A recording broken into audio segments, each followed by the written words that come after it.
கூட்டணியில் இடம்பெற்றுள்ள முக்குளத்தூர் புலிப்படை, தமிழர் தேசம் கட்சி, மனிதநேய ஜனநாயக கட்சி மற்றும் SDPI கட்சிகளுக்கு தலா ஒரு தொகுதி ஒதுக்கீடு செய்யப்பட்டுள்ளது. சென்னை தேனம்பேட்டையில் உள்ள அண்ணா அறிவாலயத்தில் முதலமைச்சர் ஸ்டாலின் முன்னிலையில் 4 கட்சிகளும் உதயசூரியன் சின்னத்தில் போட்டியிடுவது என ஒப்பந்தம் கையெழுத்தானது.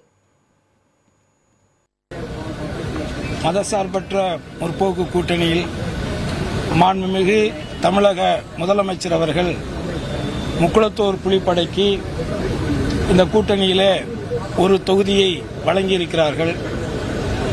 அது எந்த தொகுதி என்பதை மாண்புமிகு தமிழக முதல்வர் அவர்கள் வெளியிடுவார்கள்.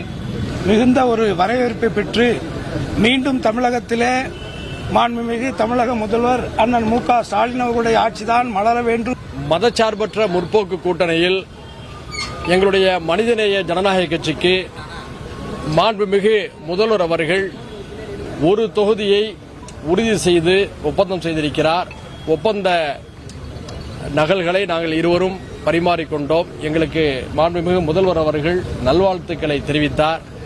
திராவிட முன்னேற்றக் கழக தலைமையிலான மதச்சார்பற்ற முற்போக்கு கூட்டணியுடைய வெற்றிக்காக தமிழகம் முழுக்க பாடுபடுவோம் என்பதை இந்த நேரத்தில் மகிழ்ச்சியுடன் தெரிவித்துக் கொள்கிறேன்.